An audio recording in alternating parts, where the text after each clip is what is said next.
তরকারিটা মায়ের মতো রান্না করতে যেয়ে মনে হয় আমার গ্যাসই অর্ধেক শেষ হয়ে গেছে। কী রান্না করলাম না করলাম। আসসালামু আলাইকুম। প্রতিদিন মতন আরেকটা কুকিং ব্লগ। এই তো ধুন্দুলটা সবাই জানেন, যারা আমার ভিডিওগুলো দেখেন সবাই জানেন আমার অনেক ফেভারিট একটা তরকারি, অনেক প্রিয় একটা তরকারি। তো ভাবলাম আজকে একটু ভাজি করবো। অনেক বছর ধরে আমি মনে হয় ধুন্দুল ভাজি খাই না, হয়তো তরকারি খাওয়া পরে। তাই ভাবলাম মায়ের মতন একটু ঝাল করে ভাজি করি। ছোটোবেলা আমার মায়ের ধুন্দুলটা এমন ঝাল করে ভাজি করতো, কী যে মজা লাগতো। হয়তো চেষ্টা করছি, হয়েছে না হয়েছে আমি জানি না। তো এটা ধুন্দুলগুলো আমি ছোটো করে কেটে নিলাম। এভাবে কেটে নেওয়ার পর একটু মরিচটা টেলে নিব, সুন্দর করে তেল দিয়ে মরিচ টেলে নিলাম।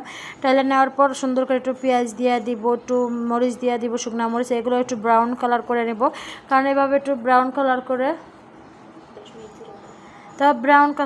ব্রাউন কালার করার পরে সুন্দর করে একটু লাড়াচাড়া দিব। পরে একটু লাড়াচাড়া দিয়ে কী করবো, আগে আমার মায়ের দেখতাম এভাবে ভাজি করতো। আমার মায়ের মনে আর একটু মজা করে ভাজি করতো, আমি মনে ভুলে গেছি, হয়তো খেয়াল নাই। তো আমি যতটুকু পারলাম, যতটুকু সম্ভব ওরকমই করলাম।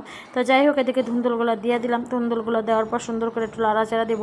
তো দেখেন ধুন্দুলটা আমি পুরো ঢাইলা দিছি, প্রায় 1.5-2 কেজি ধুন্দুল, প্রায় 1.5-2 কেজি ধুন্দুল এভাবে কাইটে একবার মানে এক কড়াই হয়ে গেছে। এক কড়াই হওয়ার পরে আমি তো অবাক হয়ে গেছি। এক কড়াই হয়ে যাওয়ার পর একবার পানি গললে এরকম একটা অবস্থা হয়েছে। লবণ দেওয়ার পর আরও পানি গলে গেছে। তো লবণ আর টমেটো দিব, একটু হালকা টমেটো হচ্ছে অপশনাল, দিলেও দিতে পারেন, না দিলেও নিতে পারেন। তো টমেটোগুলো দিয়ে দিলাম। টমেটোগুলো দেওয়ার পর সুন্দর করে লাড়াচাড়া দিব। তো লাড়াচাড়া দেওয়ার পর আমার লাড়তে হাত ব্যথা হয়ে গেছে, পানি আর কমাইতে পারি না, এমন পানি গলছে। ধুন্দুল যে এত পানি গলে এটা আমি কল্পনা করতে পারিনি। তা যাই হোক, এদিকে দেখেন এক কড়াই পানির ধুন্দুল একটু ঢাইকা দিয়েছিলাম, ঢাইকা দেওয়ার পর দেখেন অবস্থা, পুরো পানি গড়লে একটুখানি হয়ে গেছে।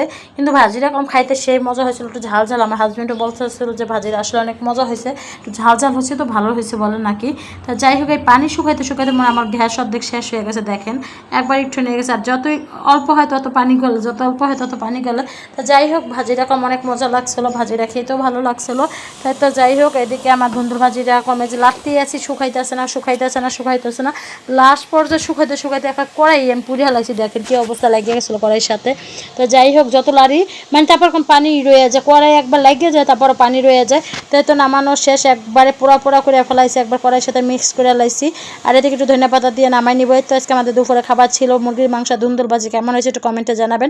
তো ভিডিওটা যদি ভালো লাগে অবশ্যই লাইক কমেন্ট শেয়ার করবেন। সবাই ভালো থাকবেন, সুস্থ থাকবেন। আল্লাহ হাফিজ, আসসালামু আলাইকুম।